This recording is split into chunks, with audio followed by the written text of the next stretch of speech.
You know by now that we're all about the journey. June's journey, that is. I feel this game was made for us specifically.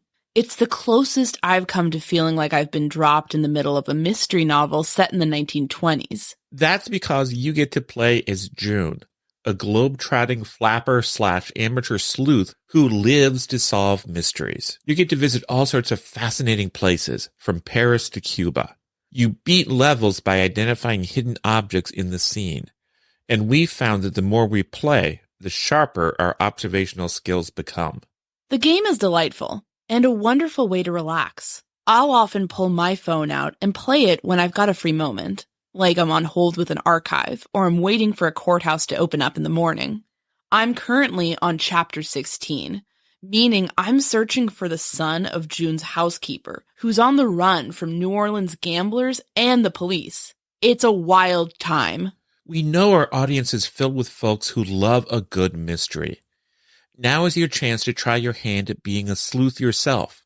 Discover your inner detective when you download June's Journey for free today on iOS and Android. Content warning. This episode involves discussion of violence against women and murder. The serial killer is practically a stock character in American culture these days. He's usually a man, and he's almost always a man who preys upon women. He's a muse for creators throughout popular culture, lurking in documentaries, podcasts, television shows, films, nonfiction books, and novels. We ourselves have covered a few serial killers on the murder sheet. But is our collective obsession with serial killers healthy? Is ascribing infamy to men who brutalize and kill women a good thing? Does the way these stories are framed silence the voices of victims and survivors? How can we talk about violence against women in a way that centers female voices? These are all questions raised by the new crime novel, The Quiet Tenant. It has only just been published, but this thriller by Clémence Michallon has been attracting attention for a while. The Washington Post named it as one of the most notable summer books of 2023, Vogue magazine declared it one of the best books of the year, and it has earned similar praise from outlets like Crime Reads, The New York Post, and Apple. There is a good reason for all this. The Quiet Tenant is a unique novel about a serial killer that focuses more on the women impacted by his crimes. You get to see this twisty, horrifying tale from the perspectives of the women around an average single father with a very dark secret. It is a gripping story. And author Clémence Michallon is a journalist who has covered a range of infamous crimes in her reporting. In this interview, we spoke with her about the inspirations behind The Quiet Tenant, our culture's obsession with serial killers, the ways in which crime fiction and true crime media can shift to center victims rather than perpetrators, and Clémence's own in-depth reporting on high-profile crimes. My name is Anya Kane. I'm a journalist. And I'm Kevin Greenlee. I'm an attorney. We first connected while looking into the Burger Chef murders, an Indiana cold case. Together, we built a spreadsheet documenting hundreds of cases of restaurant-related homicides. That original spreadsheet gave way to our podcast, The Murder Sheet. Now we maintain that same research-centric, investigative approach as we look into all sorts of homicides, including unsolved cases, historical crimes, and, of course, restaurant murders. We don't just chat about the headlines. Our podcast is a platform for our journalism. The Murder Sheet focuses on investigative reporting, thoughtful analysis, thorough research, and in-depth interviews. We're The Murder Sheet. And this is Pushing Past Serial Killers, a conversation with Quiet Tenant author Clémence Michallon.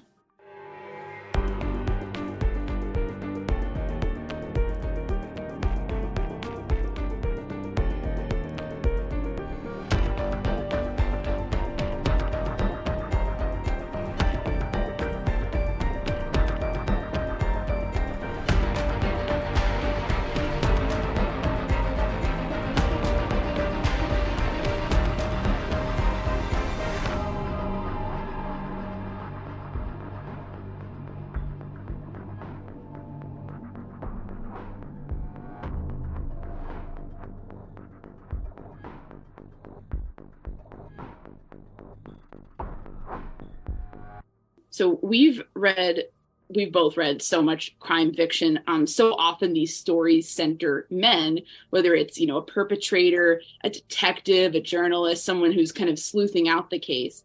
Either perpetrators or outsiders, essentially piecing together a puzzle. And I think what's so interesting about your book is that it centers the women, the victims, the survivors, just those caught up in the wake of male violence against women. And I'm wondering, just to kick off, can you tell us a bit about the inspiration behind this book? And, I guess, where did this story come from you? Yeah, so I started working on this book in April of 2020, which was a very special time in all of our lives, I think. It was very scary, very tense, very intense time. And I happened to be in a house upstate with my husband and his parents. We spent a bit more than a month there, I think. And it was in upstate New York and in the Hudson Valley. And what I found really interesting was that obviously we were all working from home suddenly. And we all knew in theory what everyone in our little group did for a living. But then we got to really see it on an hour by hour basis. And what do we really do all day? And it was fascinating. And I started thinking, what if someone had a dark secret that they had been able to keep concealed thanks to the distance created by our routines, right? And what if suddenly that distance no longer existed? What if it was taken away? And I played with this setup a little bit, and that's how I ended up with this idea of a serial killer who has a victim he's kept alive and captive on his property in a garden shed, and then he has to move to a smaller property that doesn't have a shed, and so he has to bring her inside with his daughter, who obviously has no idea any of this is going on, and his two worlds not only collide, but they become one. And what happens next? And then in terms of centering around female characters, that's what was interesting to me, right? I think I had a personal appetite for a story that would be about a man like this, but he doesn't get to speak. Only the women and the girl around him get to speak because I don't think serial killers are the best sources about themselves. I think they obfuscate a lot. I think they lie a lot. And I think the way you get, even for non-serial killer people, the way you get to the truth of somebody is often to talk to people who know them and to get different points of view. Do you have any authors that you felt inspired by or who did things well that you took inspiration from? Oh, a ton. I read very intensely when I was writing this novel. I mean, I think also just all my reading in 2020, because I think our physical lives were at a standstill. I think our interior lives really took on another intensity. For me, the author with whom everything began is Megan Abbott. I think she is a genius. I think she writes like no one else. I read her book, The Fever, years ago now, and it was a very intense experience for me as a reader. I didn't know people could write like this, but it also made a lot of sense to me on a deep level, the way she wrote about girlhood and then womanhood, and how she managed to put words on things that usually feel too intangible to really discuss in real life. So she's a huge inspiration. Jessica Knoll's Luckiest Girl Alive was also a big moment for me, just to show the power in those female-led, works of suspense. The voice in Luckiest Girl Alive is also incredible. So just to have that combination of an incredible plot, but also on the sentence level, have that really good writing that was very, very compelling. And I'm French, so I must bring up Leila Slimani, who wrote, what is it called in English? Why can't I remember? Yes, The Perfect Nanny. Oh, God. and yeah, it means lullaby. The French title translates to lullaby. But also, I think what's confusing is in the UK was published as Lullaby. Lullaby in the UK, The Perfect Nanny in the US, something like that. And it's a novel about a that is inspired by a true crime. It was the murder of two children by a nanny, and she read about it, and then she totally, reimagined the story. She really did the job as a novelist, and what came out of it was this incredibly powerful, beautiful novel that ended up winning the Prix Goncourt in France, which is the top French literary award that you could possibly win. It's like the national award, which is so interesting to see a crime novel taking home that big literary prize too. And just, yeah, that combination of sort of real life inspiration, but then redigesting it as a novelist and producing this extraordinary work of literature. How could I not be inspired? Absolutely. You mentioned the sort of the real world inspiration underpinning a crime novel. And of course, you yourself are a journalist. You've covered crime. I'm wondering if you could speak a bit to the crimes and maybe some of the stories of serial killers that sort of went into the inspiration behind what you've created, which is a very gripping story about a serial killer on the surface, although it really is a story about the women around this serial killer. Yeah, I mean, it's interesting because even though I didn't want the story to be about him, I had to think about him a lot because so much of the narrative, revolves around him and his actions. And I wanted to have a strong, as in an interesting serial killer character at the center of it all. And my concern was I wanted him to feel like he could be real, right? I wanted him to feel tethered to reality, but I didn't want him to feel like a fictional avatar of one specific serial killer. So I didn't want people to read it and to think, oh, it's obviously supposed to be so-and-so. So what I started doing was I built him from parts. So I took from some infamous serial killers that I knew of and I researched them a little bit more. And then either took some of their characteristics or went against them. So the very first serial killers I think I ever knew about was Ted Bundy. My mom told me about him when I was younger, which was an interesting bit of knowledge to share with you. I forget how old I was. Maybe I was 12 or something. And I filed that information away in my brain. And then I think I forgot about him for a few years. And then I would remember that he and other serial killers existed. And I would sort of go on long Wikipedia binges of looking everything up. And then I would forget again, and I would remember and rinse and repeat. And so I thought about Ted Bundy, obviously, for that dual aspect, right, of having the appearance of a normal life and then this hidden life of crime, the charisma aspect, but also the complete breakdown of that in his inner circle, right? And the struggle to keep those two spheres separate, because I think we see Aiden, my serial killer character, we see him having problems with impulse control and with violence, even in front of the people that he's trying to fool.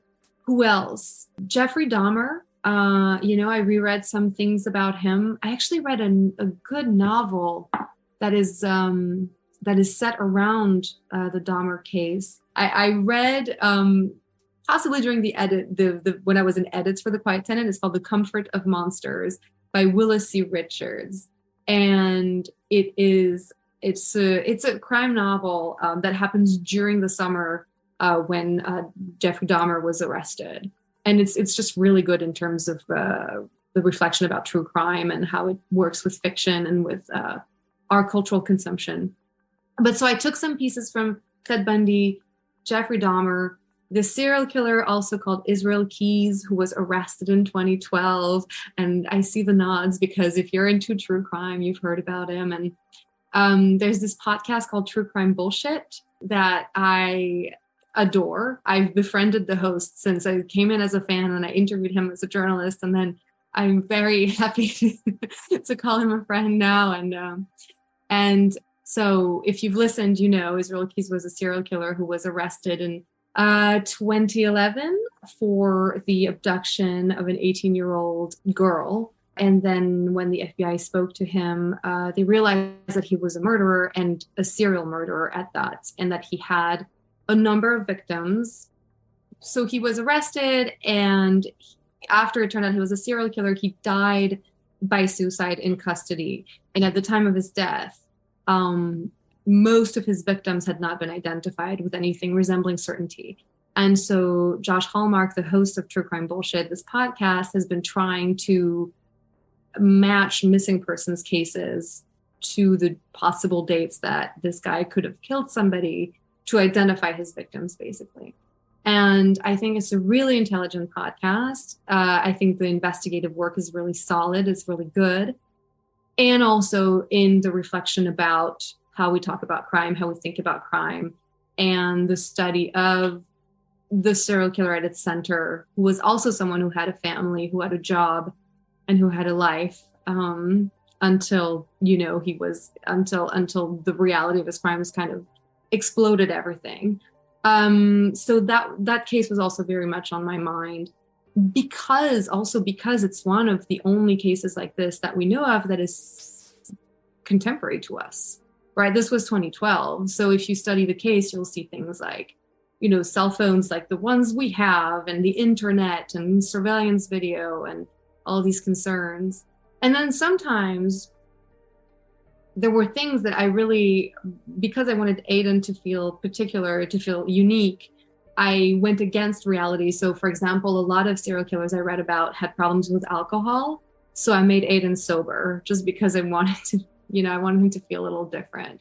But then some of them had military backgrounds. And so Aiden became a Marine, or a former Marine in this case. Absolutely. And I feel like you did a good job, like kind of, the balance between humanizing him or he's a person, he's a human being. He's not just a monster, but he's doing these monstrous things was handled well. And I wanted to also throw out, with the sort of various perspectives in the book, we're hearing from his past victims. We're hearing from somebody who's victimizing in the present, and we're also hearing from other women in his life.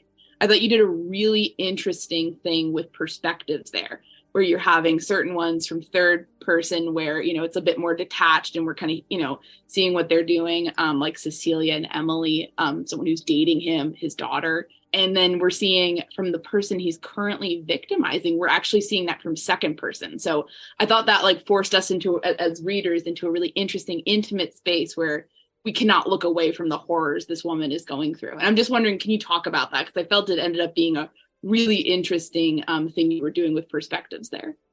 Yeah, that was a big part of my work and something I really thought about. I actually started writing quote unquote Rachel. It's not her real name, but we'll say Rachel.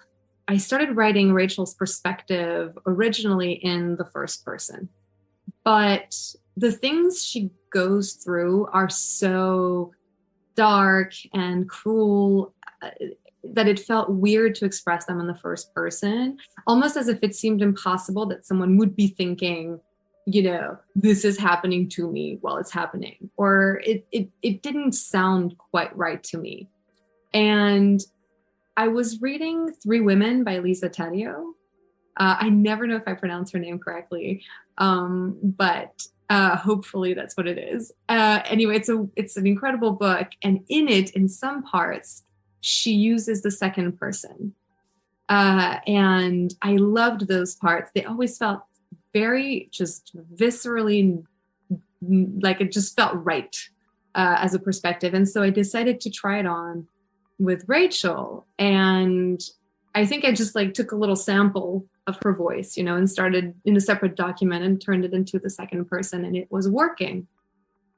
And for a long time, I didn't know why it was working. I just knew it was.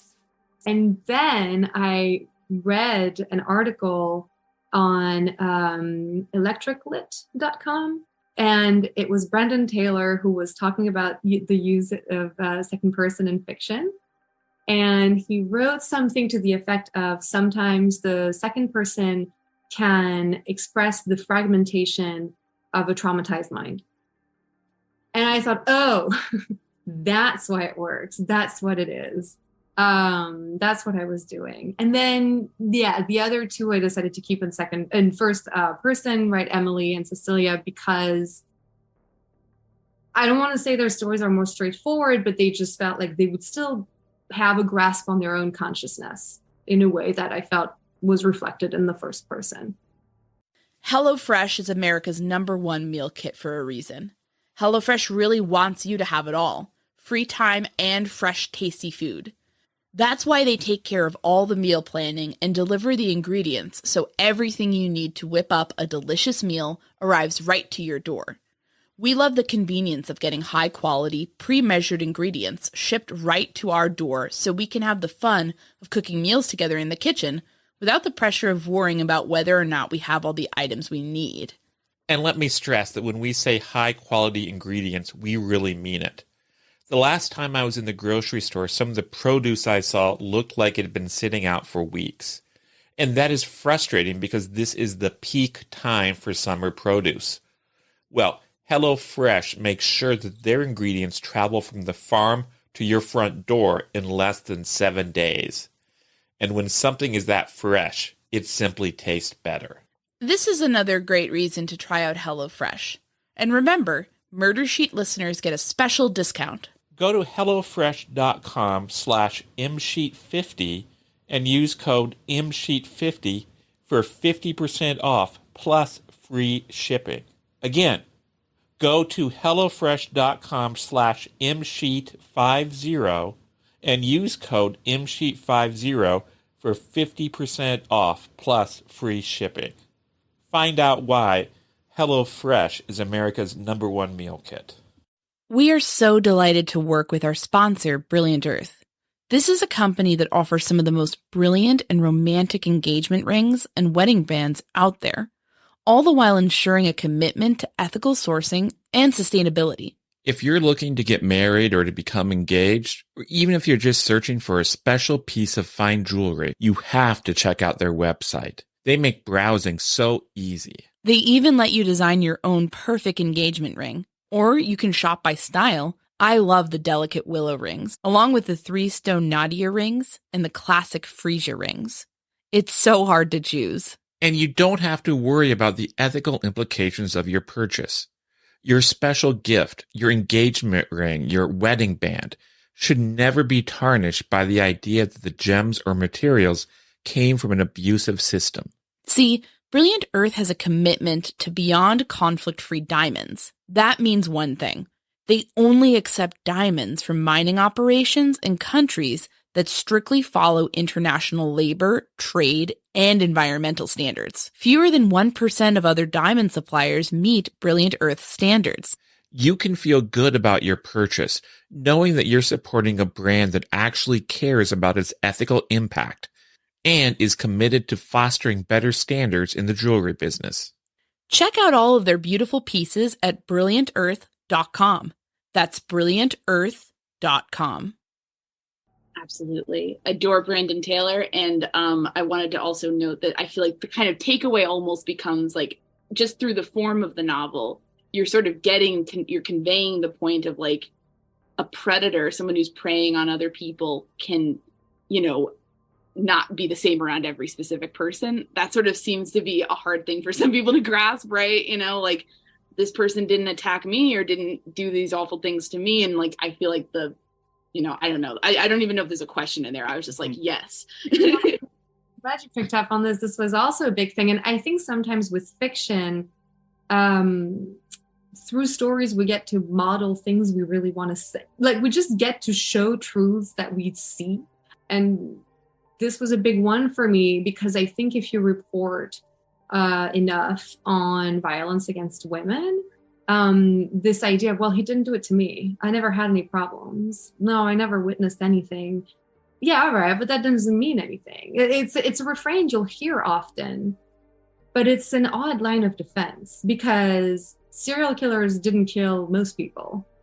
And there was this, I think, there was this idea that by showing those different perspectives, those different points of view, it was a way of acknowledging the extreme duality of these personalities, which is something that is very hard to make sense of. And that's why I needed a whole novel to really try to wrap my head around it.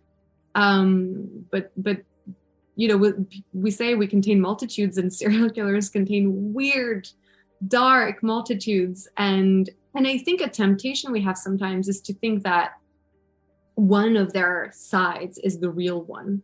But it's weird too. We're all ourselves always. And it was very interesting for me to be able to write the way he makes his way around the world from all these perspectives.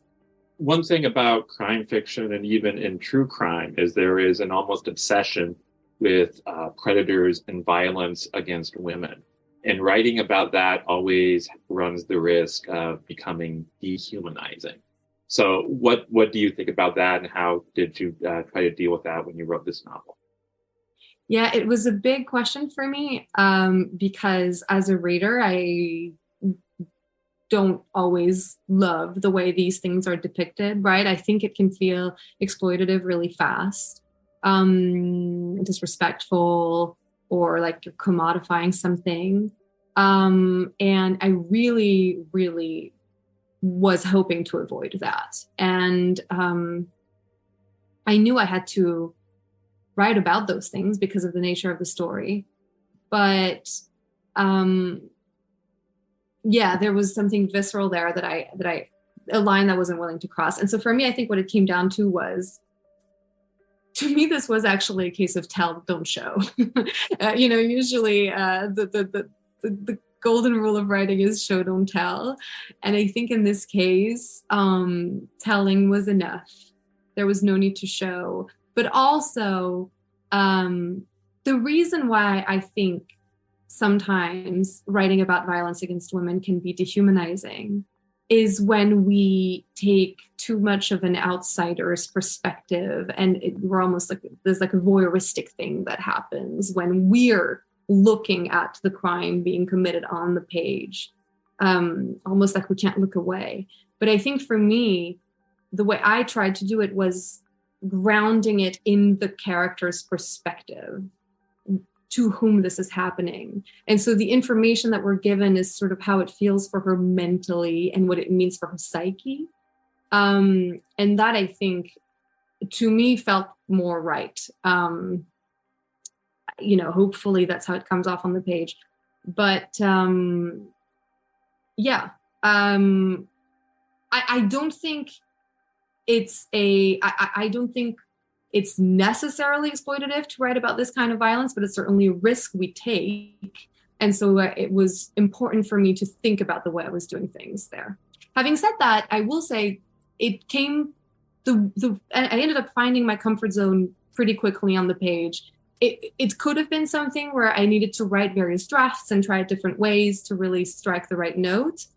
But in this particular instance, there is no draft where the violence is more detailed. There is no fundamentally different version. Those scenes, I ended up finding my footing and what I was comfortable with as a writer pretty quickly. Right. And one thing that we grapple with in true crime as well, we're kind of covering the nonfiction version of some of these stories, is that, if you don't talk about it at all, you're kind of just, pretending everything's fine, right? You're not talking about violence against women. So it's like, not to be silent, it's just how do we find that middle ground and find that comfort zone, as you said. Yeah, that's the thing, right? There's a challenge. You have to acknowledge what is happening. You have to acknowledge the effect on, like, just the violence and the trauma and the effect on someone's psyche, the effect on someone's life. And it can be a tricky place to ask your writer to follow you to, right? Or your listener. But it's hard to talk about crime without talking about victimization. And I felt the novel also grappled with those byproducts of the violence. It's not just, look at all this violence this man is doing. Isn't that wild? It's very much the grief, the trauma, the aftermath, the damage to one's psyche. And of course, just the quieter course of moments. It's not all about the serial killers. I think the book understands that it's about, this kind of endemic violence in our society. Yes, it was important for me to, when it comes to the character of Rachel, it was important for me that the serial killer Aiden's actions were not the only thing to ever happen to her.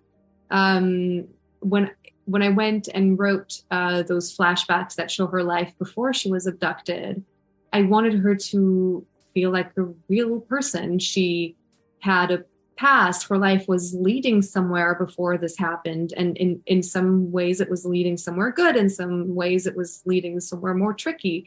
But I felt like this is how these things happen, right? When someone has something of this magnitude happen to them, it disrupts a whole lot of things. And in this case, I wanted to show that there is more to concern ourselves with than, I mean, there is violence beyond the kind of flamboyantly violent behavior of serial killers. There are all other kinds of violence, and most cruelty is casual, right? But it cuts still. It's still very real. And another thing your book dealt with very well is that there's also byproducts of male violence, like loss and grief and the will to survive. How did you get into the space to be able to deal with those so well? Thank you very much, first of all. You mean in terms of sort of the resilience and managing one's own trauma? And yeah, it's interesting. I think, strangely enough, what it came down to for me was an experience that I've often had as a marathon runner. Because I'm very lucky that this is mainly how I've learned about endurance and resilience is through marathon running. And the thing is, when you're running a marathon, you have to be entirely in the moment. You can't think too much about the finish line. A marathon is 26.2 miles. So especially at mile 1 or 2 or 3 or 10, if you're thinking about 26.2, it seems so far away. It's completely discouraging. You can't think about what you're going to do when you're done. You have to think not just about this mile, but this step. It's one step after the other. And it surprised me when I was writing the novel that in the end it sounded almost too simple. How does she stay alive day by day, hour by hour, minute by minute? And I think that's what most of her energy is used towards, is to just, if you can just bear this moment, if you can bear the next one, and the next one, and the next one. And I think that's what resilience is often. It's different from hope. Now, you mentioned earlier, of course, that you're from France. Of course, you've also spent time in London and New York. I'm curious, are there any differences in the way those three countries process, like true crime or crime fiction? Oh, this is such a good question. I haven't thought about it that way before. Actually, you know what's so interesting is I actually think it might be the great unifier, death, taxes, and true crime. Because here's the thing. There was this true crime TV show at home in France that I used to watch with my mom, the same one who taught me about Ted Bundy. And it was called, in French, it was called Les Enquêtes Impossibles. And it means the impossible investigations. And it was this guy who would narrate these cases from around the world and tell everyone about them. And what I do remember about that show is that it did something that French TV does sometimes, where I believe most of the sort of the footage and the meat of the show, I think a lot of the clips were actually licensed from abroad. And like the guy would just talk about them in French, and then the lines of dialogue, like if there was any dialogue in English, then it would be dubbed over in French. But I vividly remember one of the cases was set in Australia, and I'm pretty sure that that footage just came straight from some other program over there, or something like that. But it was international enough that I realized, like, this French TV show ended up almost existing as part of a wider apparatus where all these cases get digested on TV screens, around the world. So I think actually there's something universal about the ways where we react to these stories. And I think is because none of us can understand a lot of their aspects. And I think that's where the obsession comes from. Like, I think I've discussed with French friends, and British friends, we're all listening to the same podcasts, we're all watching the same shows. I do think there's something a little bit that has always felt very American to me about serial killer stories. But I think it's also because the ones we hear about often happened here. But as an immigrant and a naturalized US citizen, to me, I've always felt like I was learning about America when I was reading about true crime cases that happened here. And I think it's because, it takes you into people's lives. It takes you into how people make their way around the world. It takes you into policing, investigation, prosecution, jurisdiction, state versus federal. It takes you into prison. You learn a lot about a country by the way it treats people who are accused of various crimes and or convicted of them. So I think the interest is universal, and then the ways it plays out is actually a very interesting study into each country. Do you think certain crimes should be treated differently? For instance, when we were looking at some of the cases you've covered, you've written about things like the escape from Alcatraz and D.B. Cooper. Those are not literally victimless crimes, but they're relatively close to that. Should those crimes be treated differently than, say, a murder or a rape? Yeah, I mean, I think we sort of adjust our tones, right, to what we're discussing. Although I will say, you did bring up the D.B. Cooper article, and that was such an interesting one because I spoke to this flight attendant who was on the plane the day it happened. And it was interesting because I came into this interview with her with the same sort of folklore, knowledge of the case that we all have, because we still don't know who this man was. And it's such an interesting and weird story. And it was referenced in the TV show Loki. And it was, it has all that history to it. But then when I spoke to the flight attendant, what happened to her is one day she went to work and a man on the plane said he had a bomb. And for every minute afterwards until it was over, she was afraid for her life.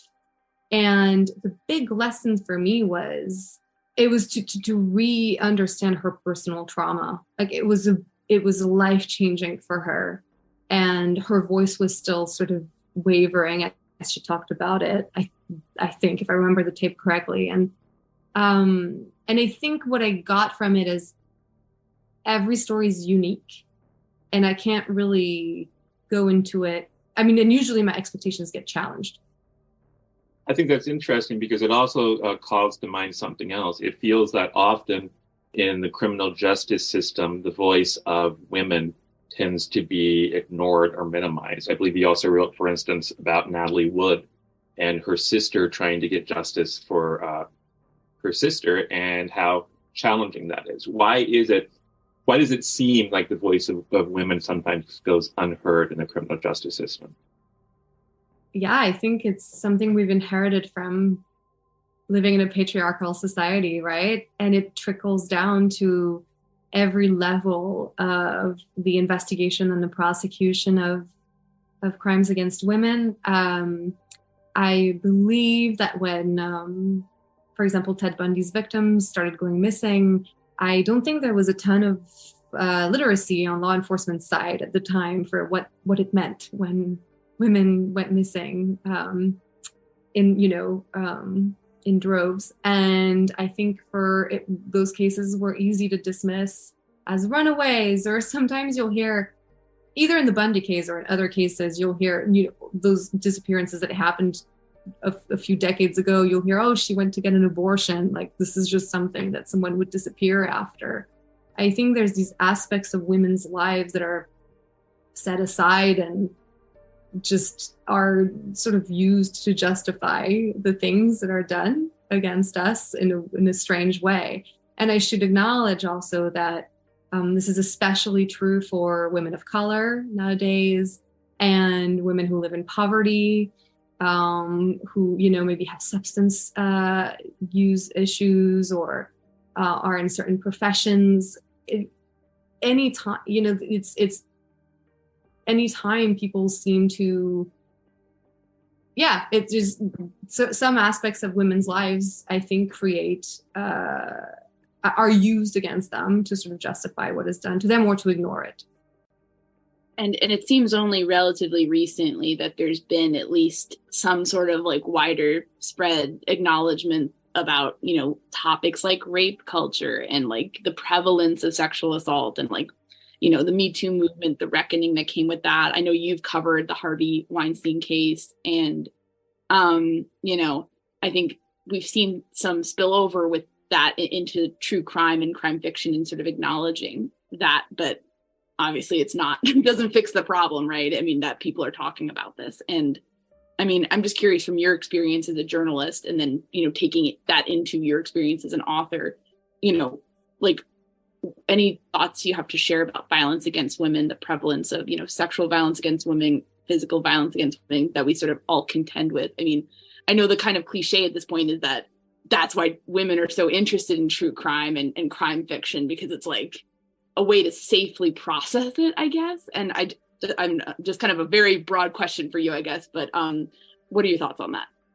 No, it's very, I mean, it's at the forefront of my mind, right? The last thing I did before the world shut down in early 2020, my last quote unquote normal day of work was Harvey Weinstein's sentencing hearing in New York. I was the last person allowed into the courtroom, or at least the last journalist. And I had been, you know, covering his trial for weeks before that. And I also, my career started in 2015 and Me Too was 2017. So it's really integral to any work really I've ever done as a journalist. I think sometimes fiction is a great place to answer unanswerable questions and process things that are so big that they provide a safe space to process our own thoughts and traumas. The journalist Rachel Monroe has this wonderful true crime book called Savage Appetites, which I really recommend. And she reflects in it about why we're so interested in true crime. And she posits that for her, she notices that when her mood is not as good, she's more interested in true crime, almost as if she gets to process her own emotions through it. And she points out that in these stories, we can channel our traumas, both individual and societal. And I think it's so common for me to read the news and to feel like the world still doesn't understand, the world still doesn't get it, it refuses to get it. It is still so easy to get people to believe myths about rape, about sexual assault, about all of those things. And it can feel like an unending battle. To write a story that has violence against women in it, that gives women a chance to talk back, to tell their own stories, and to show that they are victimized by a man who seems beyond reproach to a vast number of people, even though that's not really who he is, that felt very healing for me. Absolutely. Kevin and I were talking about this before we went on, but you know, the original Swedish title of this was it The Girl with the Dragon Tattoo by Stieg Larsson was, of course, Men Who Hate Women, right?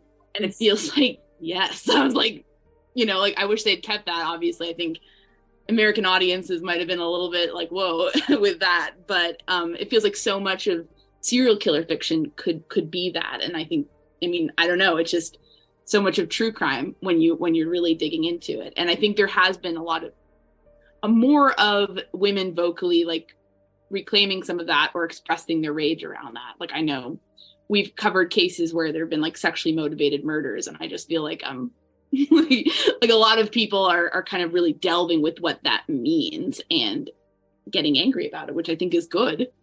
Well, I think it's so interesting, even if you, not to like make like a drinking game where every time I say Ted Bundy, I'm going to take a shot, but like to go back to Ted Bundy, there was a documentary that came out, I think in very early 2020, that was based on a memoir that a former girlfriend wrote. Originally it was published decades ago, and then it was republished, and they did the accompanying documentary.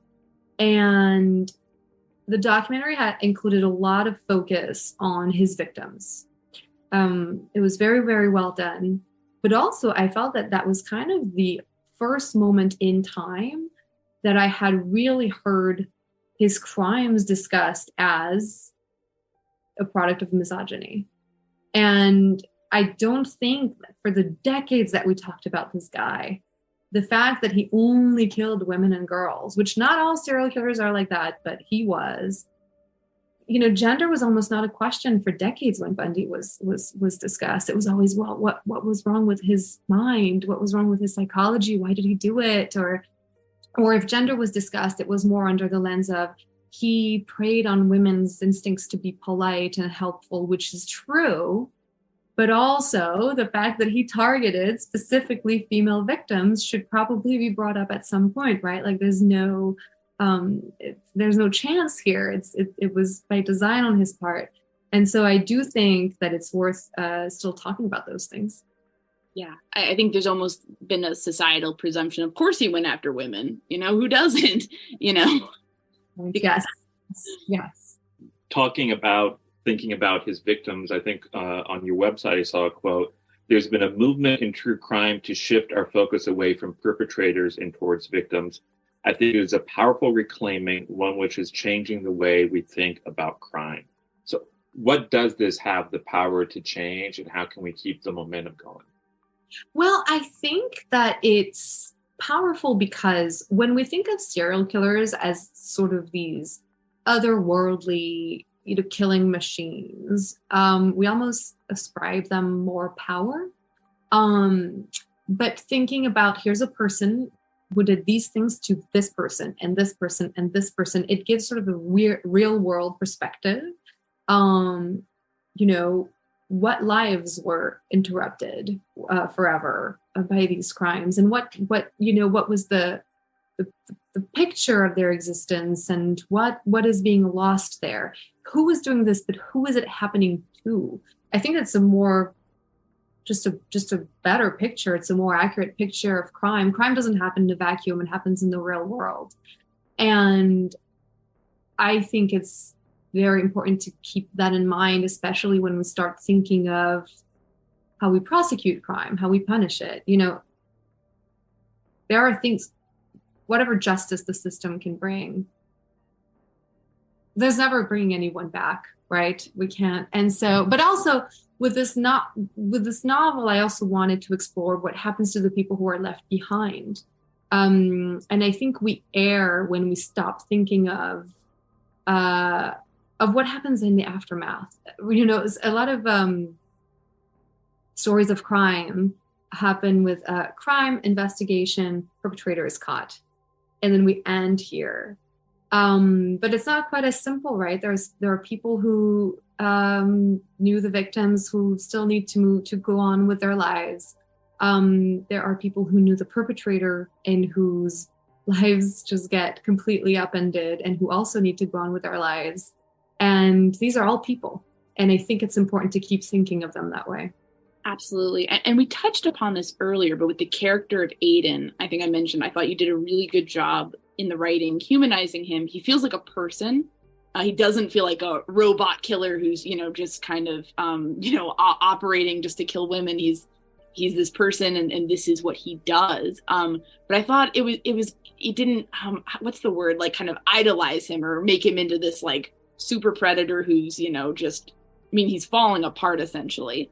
And I guess, what is the balance in your view of like humanizing people who do these horrible crimes and addressing their humanity, that they are people. And if we act like they're monsters, maybe we don't touch upon what's prompting them to do this. How do you balance that with also not lionizing them or trying to make excuses like, oh, this is because their parents were mean, there's such a balance and a fine line. And I'm just curious, how did you walk that?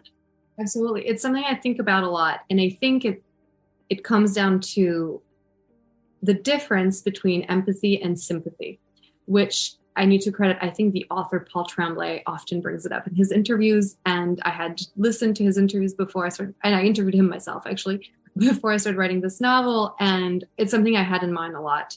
Empathy and sympathy are two very different things. Empathy means being able to hold in your head that this person is a person, right? That they have a history, a past, a future, a present. Sympathy is kindness and, this is not something we need to extend to a character who behaves that cruelly. So writing with empathy, but in this case, not sympathy, was very important for me. Also remembering that sometimes when we say serial killers are people, it almost sounds like we're making an excuse for them, but it's a simple fact. It's a simple scientific fact. It's all human beings who commit these behaviors. And that's what makes it so utterly incomprehensible. Hopefully, most of us cannot imagine, committing these acts. I did want to avoid having, as much as I love the movie The Silence of the Lambs, right? I think Hannibal Lecter is an amazing character, but it wasn't sort of the note I was trying to hit here. I wasn't trying to. I wanted a serial killer who feels like a person in all the miserable things that it can imply, right? I mean, we see him struggle. He doesn't always manage to present the smooth facade he likes to think himself capable of, right? He loses his grip on things a fair amount. He struggles with his impulse control at times, and so those, all those elements enable me to feel comfortable as a writer having this guy on the page, right? Where he's perceived in a variety of ways by the people telling the story. And we get to see it all. Each of them only gets their own perspective, right? But we get to see it all. Yeah. And I felt like we get to see his secret. I feel like so much about true crime is a wish to know people's secrets. Like, what is the secret meaning of this case? What happened? What was this guy doing? You wrote about the Liza Rodman case. She had a babysitter that she didn't realize was a serial killer. And the book is about secrets too, like this man's secrets essentially. And I always like joke about like body language TikTok, like we're trying to almost like read people's minds even though we can't. It's like this desperate impulse. But the thing about secrets is that if a person is determined to keep them and is able to control their impulses to a certain extent, that can carry on for a while damage is done, I feel. And I feel like the book captured that well. Yeah, I mean, it's so frustrating. I go back to True Crime Bullshit and to this other serial killer, Israel Keys, the real life case. And I've asked Josh, the host of that podcast, a couple of times, because I never get an answer. I go, Josh, what does closure look like for you? And, he is someone who's trying to identify the victims of a dead serial killer. So he always says, there is no closure. We'll never know for sure, right? Or we can investigate, we can study the case with and reach conclusions with something maybe resembling certainty in our own minds based on the information we have, right? But we can't ever know for sure. And the good thing with fiction was that I was able to make up Aiden's secrets and then put them on the page. And that's why those scenes where these little things get revealed and you can sort of have I think what would go into a true crime podcast about him if he were real, right? I wanted to make sure all these elements were there. Yeah, I love the idea that you're kind of helping us figure out some of these things and maybe untangle them a bit with fiction. Yes. Yeah. Well, that's the thing with fiction. I think you get to answer in fiction questions that you hit a wall against in real life. Absolutely. We've talked off and on about Ted Bundy, documentaries and such, even your mother telling you about Ted Bundy. I'm curious, why do you suppose people are so interested in telling or hearing stories about serial killers? It's a very, very good question. I think for a long time, if you're looking into the realm of crime and you're looking for like the picture of cruelty, what you're picturing is a serial killer, right? There is something, I think, because there's something so, there's almost no motive there. The killing is the point. They are usually very gripping stories. Once we know someone also usually there's elements that make them compelling. Either we don't know who it was, And so there you go. I mean, that's enough to obsess over for decades. Or we know who it was, and then it's even weirder, because then it's like, really, this guy, right? Either we don't know who the serial killer was and we need to figure out who they are, or we do know and we're faced with having to reconcile the normal pieces of human life with these absolutely unimaginable crimes. So I think those two, those factors put together make it really hard to look away. Yeah. And I feel like the prevalence of male violence, women are primed to be like alert about that. And when you say this family man who everyone loved turned out to be, killing women, I think that kind of triggers something deep within us where we're like, uh-oh, like.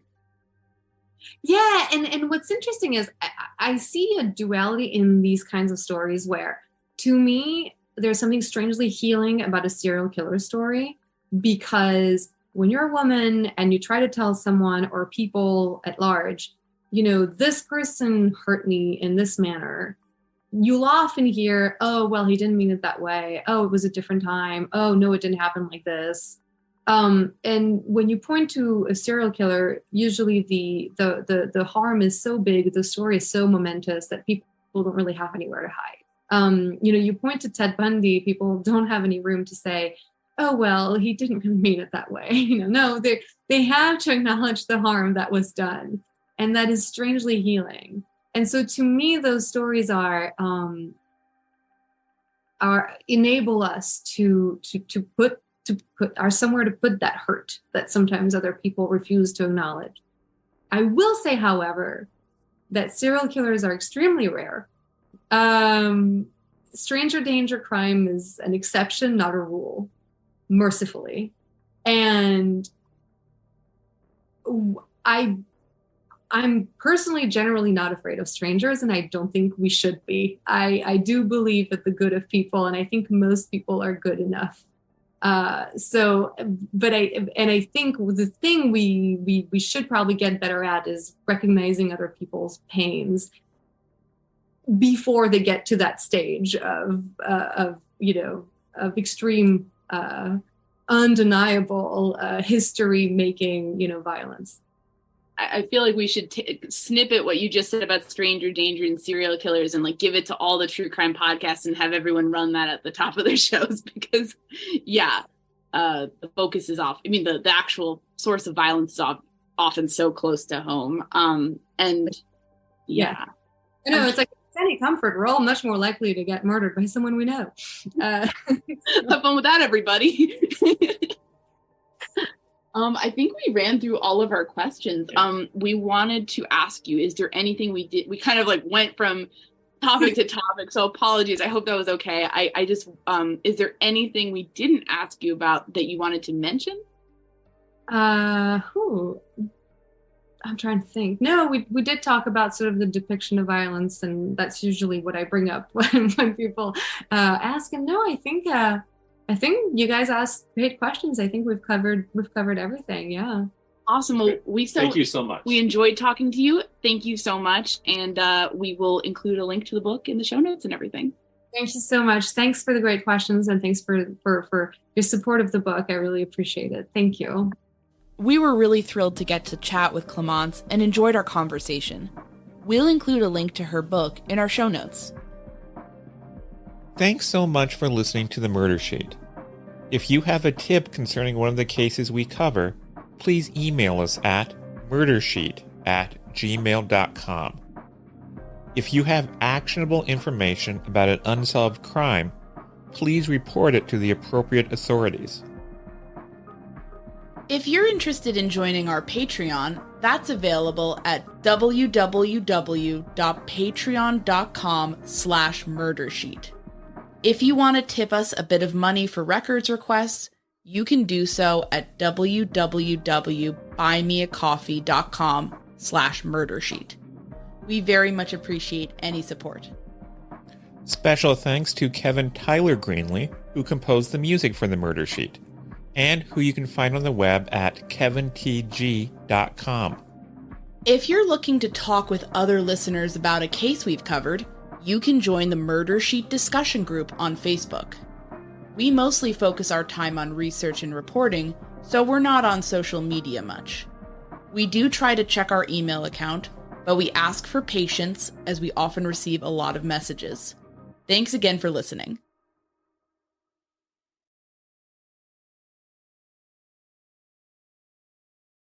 Hello, Murder Sheet listeners. Thank you so much for sticking with us until the very end. Just wanted to take a moment as we close out to thank our sponsor, HelloFresh, America's #1 meal kit. They are #1 for a reason, folks. Kevin and I have been loving the meals we're getting from HelloFresh. We're talking farm fresh produce, protein, all sorts of customizable options to get you exactly what you and your family need. It's very delicious, it's very nutritious, and it's quite affordable. So it ticks off all our boxes. We've been very happy with the service. And, would love for you guys to try it out if you're curious, or if you've tried it out in the past and enjoyed it, get that discount. It's hellofresh.com/msheet16. And then you're going to plug in the code msheet16. You get 16 free meals plus free shipping. You can't beat that. We've really been delighted by it. We work very hard on the podcast. It takes up a lot of time. It's our small business. We really enjoy the work. We enjoy conversing with all of you every week. But at the same time, it's nice for Kevin and I to kind of have something to do outside of office hours, and cooking these meals has been really fun. We're terrible in the kitchen, like disastrous. I mean, like I can tell you horror stories. I probably shouldn't get into it on the podcast, but I mean, some pretty disastrous moments involving our cooking. Nothing life-threatening, but definitely stuff that we tried to be overly ambitious about, and it either went horribly wrong or it ended up costing like way more than it should have because we didn't properly like think about ingredients, and we're not gifted in the realm of the kitchen. But HelloFresh makes us pretend like we are, because everything is so pre-portioned and pre-planned, and the instructions are super clear, so like you're not going to mess it up if you're like us. And if you're good in the kitchen, then it's just less of a hassle, and you get everything that you need. You don't have to run out to the grocery store. So super nice. Try it out. I've really enjoyed the meals that they've sent us so far. I can say that Kevin has too. I highlight that because Kevin is pretty picky when it comes to food. He does not like everything. He has pretty strong specifications and preferences. Very much cares about things like fresh produce and farm produce and things like that. So he's very picky, and I think the fact that he is really enjoying HelloFresh is a testament to the quality here, because he's a stickler for that kind of thing. And so if you are, I think you will enjoy it as well. And again, the URL and promo code that'll get you a sweet discount is hellofresh.com/msheet16. That's MSHEET 16. And use code msheet16. You're going to get 16 free meals plus free shipping. We hope you enjoy it. And again,